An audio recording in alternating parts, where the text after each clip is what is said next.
दोस्तों, यह कहानी एक ऐसे डॉक्टर की है जिसने अपने अय्याशी के चक्कर में सारी हदों को पार कर दिया और उस चक्कर में उसने एक लड़की का इस तरीके से खून किया कि कोई सोच भी नहीं सकता। तो आइए जानते हैं इस डॉक्टर की अय्याशियों की वजह से उस बेचारी लड़की को क्या क्या झेलना पड़ा। डॉक्टर प्रभाकरण मऊ भंडार वर्क्स हॉस्पिटल में तैनात था।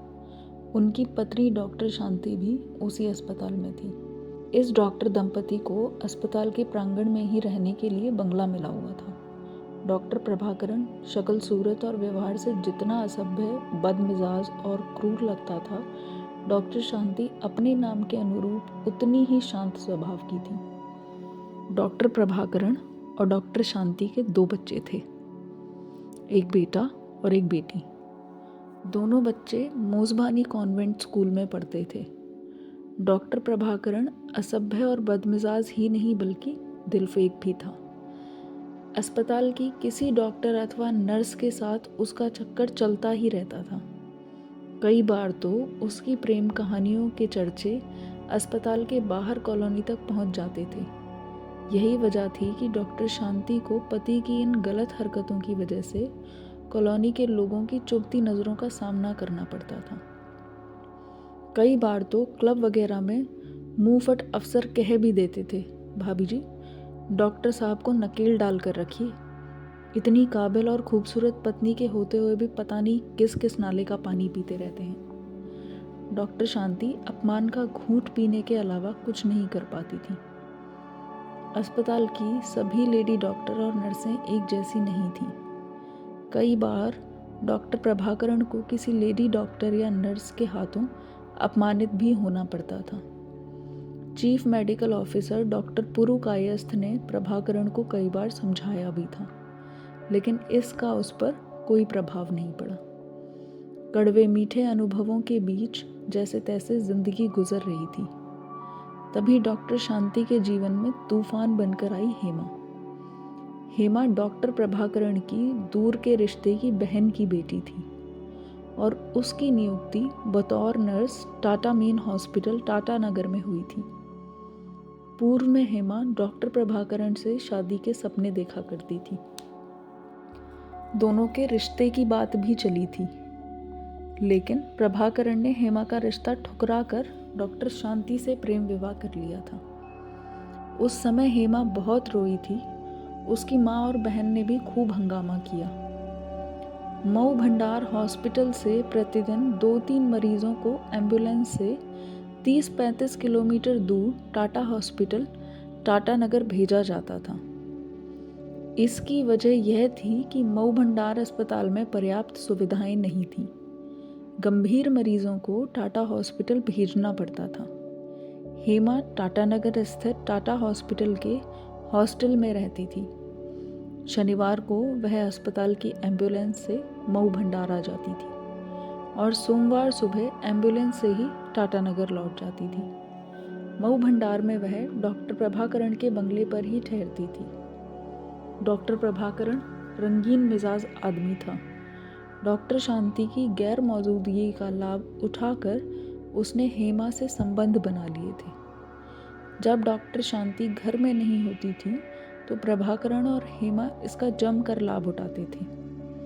डॉक्टर शांति को अपने घर में हेमा की मौजूदगी अच्छी नहीं लगती थी। इसकी वजह यह है कि उन्हें पति की फितरत अच्छी तरह मालूम थी, लेकिन वह चाह कर भी इसलिए कुछ नहीं कर पाती थी क्योंकि हेमा उनके ससुराल पक्ष से थी। जिस दिन हेमा मऊ भंडार आई होती थी उस दिन डॉक्टर प्रभाकरण नाइट ड्यूटी पर रहता था। काम सिखाने के बहाने वह हेमा को भी साथ रखता था। जब हेमा और प्रभाकरण की कहानियां सार्वजनिक होने लगी तो डॉक्टर शांति हेमा के मऊ भंडार आने पर आपत्ति करने लगी, लेकिन प्रभाकरण पर हेमा के मादक और मासल शरीर का नशा छाया हुआ था। हेमा को लेकर डॉक्टर प्रभाकरण और डॉक्टर शांति के बीच अक्सर झगड़े और हाथापाई होती थी, जिसकी आवाज़ बंगले के बाहर तक सुनाई देती थी। सर्वेंट क्वार्टर में रहने वाले नौकर चाकर भी बंगले की कहानी खूब चटकारे लेकर सुनते थे। यह अलग बात है कि उन सब की सहानुभूति डॉक्टर शांति के साथ रहती थी। जैसे तैसे दिन गुजर रहे थे कि एक दिन खबर आई, डॉक्टर शांति का ट्रांसफ़र खेतड़ी कॉपर प्रोजेक्ट में हो गया है। चूँकि कॉलोनी छोटी थी, इसलिए इस बात को फैलने में देर नहीं लगी। महीने भर के अंदर ही डॉक्टर शांति अपने दोनों बच्चों के साथ खेतड़ी चली गई और वहाँ पर वर्क्स हॉस्पिटल ज्वाइन कर लिया। इसके पीछे डॉक्टर पुरु कायस्थ का हाथ था। दरअसल ऐसा करके उन्होंने अपनी मानवता का भरपूर परिचय दिया था। लेकिन डॉक्टर शांति के जाने के बाद प्रभाकरण ने अपनी पत्नी के डॉक्टर पुरु कायस्थ के साथ झूठे अवैध संबंध की कहानी सुनानी शुरू कर दी। जबकि पत्नी और बच्चे के जाने के बाद वह खुद और भी ज़्यादा धूर्त हो गया था। अब उसे कोई रोकने टोकने वाला तो था नहीं। हेमा का टाटा अस्पताल से मऊ भंडार आना जाना पूर्ववत चलता रहा। हेमा की पोस्टिंग मऊ भंडार वर्क हॉस्पिटल में हो जाए, इसके लिए प्रभाकरण कलकत्ता ऑफिस में हर तरह के जुगाड़ बिठा रहा था। इसीलिए अब हेमा ज़्यादा दिन मऊ भंडार में ही रहा करती थी। शांति के चले जाने के बाद प्रभाकरण और हेमा ने निर्लज्जता की सारी सीमाओं को पार कर दिया था। टाटा अस्पताल का हॉस्टल छोड़कर वह मऊ भंडार में ही रहने लगी थी। ड्यूटी के लिए अब वह मऊ भंडार से ही हॉस्पिटल की एम्बुलेंस से टाटानगर आना जाना करने लगी। डॉक्टर शांति के जाने हेमा और प्रभाकरण के साथ साथ रहने की बातें धीरे धीरे पुरानी पड़ने लगी थी। प्रभाकरण और हेमा जल्दी ही केरल जाकर शादी करेंगे। इसके लिए प्रभाकरण ने डॉक्टर शांति को तलाक का नोटिस भेजा। जैसी बातें लोगों को अक्सर सुनने को मिलती रहती थी, लेकिन कॉलोनी वालों को यह सब सुनने जानने में अब कोई दिलचस्पी नहीं थी। इसी बीच अफवाह फैली कि डॉक्टर प्रभाकरण की नज़र डॉक्टर शांति की जगह पर आई डॉक्टर मधु पर है। उसे रिझाने के लिए वह उसके आगे पीछे घूम रहा है। प्रभाकरण संथाली सौंदर्य डॉक्टर मधु का उपासक बन गया। यह जानकारी मिलते ही हेमा किसी घायल नागिन की तरह फुफकार उठी। आए दिन दोनों के चीखने चिल्लाने की आवाज़ें हॉस्पिटल परिसर में गूंजने लगीं। ऐसी बातों को फैलाने में सर्वेंट क्वार्टर में रहने वाले ही हवा देते थे। मऊ भंडार हॉस्पिटल में हेमा की नियुक्ति होना निश्चित हो गया था कि अचानक हेमा केरल चली गई। उसे केरल के किसी हॉस्पिटल में अच्छी नौकरी मिल गई थी। यह बात प्रभाकरण ने लोगों को खुद बताई थी। हेमा के जाने के ठीक 1 महीने बाद उसके पिता और भाई उसे समझा बुझाकर केरल ले जाने के लिए मऊ भंडार आए, लेकिन हेमा वहाँ नहीं थी। जब प्रभाकरण ने उन्हें बताया कि हेमा 1 महीने पहले ही वहाँ से चली गई है, तो उन्हें आश्चर्य हुआ। हेमा केरल पहुँची ही नहीं थी। वहाँ उसे कोई नौकरी मिलने वगैरह की कोई बात भी उनके सामने नहीं आई थी।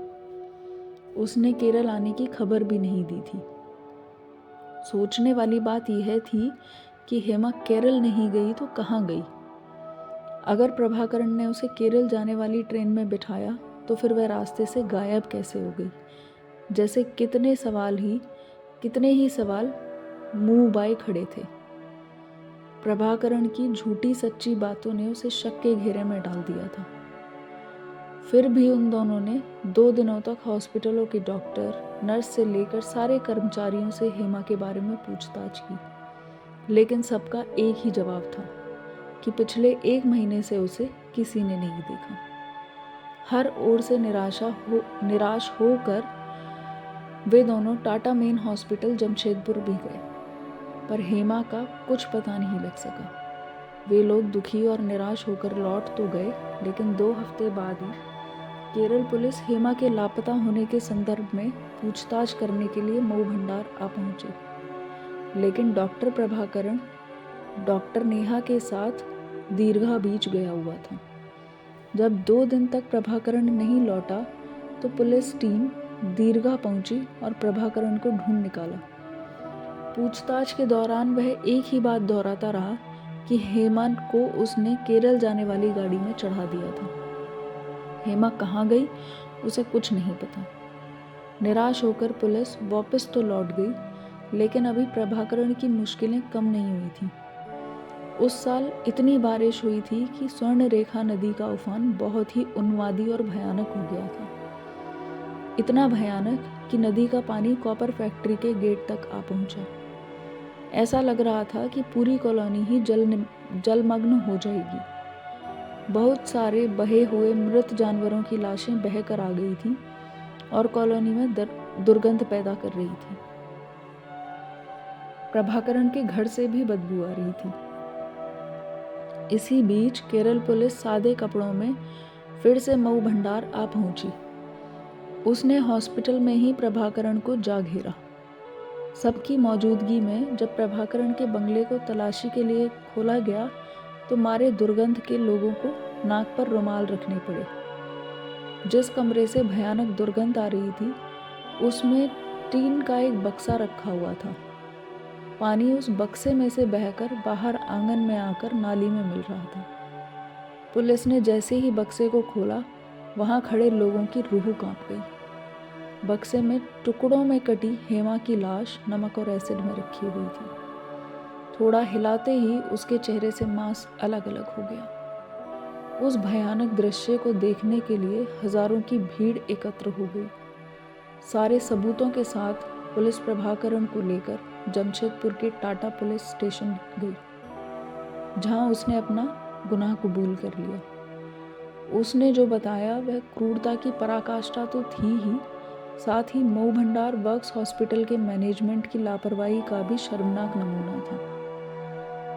हेमा के दर्दनाक अंत की कहानी सुनकर सभी हतप्रभ रह गए। प्रभाकरण से हेमा गर्भवती हो गई थी।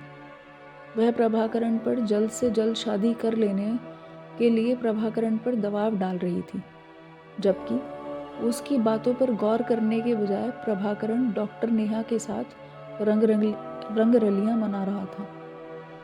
एक दिन हेमा टाटा हॉस्पिटल से जल्दी घर लौट आई। घर में प्रभाकरण के साथ डॉक्टर नेहा को देखकर वह क्रोध में चिल्लाने लगी। उसने डॉक्टर नेहा को धक्का देते हुए गेट से बाहर कर दिया और प्रभाकरण को खुले शब्दों में चेतावनी दी।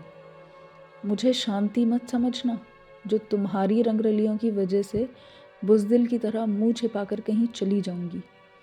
केरल से माँ और नानी को बुलाकर पूरे मऊ भंडार के लोगों के सामने तुम्हारी उस अय्याशी के परिणाम के बारे में बताऊंगी जो मेरे पेट में पल रहा है। वैसे तुम्हारी रंग मिजाजी की बात सभी जानते हैं। उस चुड़ैल डॉक्टरनी का तो मैं गला दबाकर खून पी जाऊंगी। तुमने जल्द से जल्द शादी नहीं की तो मैं पुलिस के पास जाकर तुम्हारी करतूत के बारे में बताऊंगी। उस वक्त उसकी चीख पुकारें बाहर तक सुनाई पड़ रही थीं। हेमा की धमकियों से प्रभाकरण को बहुत गुस्सा आया।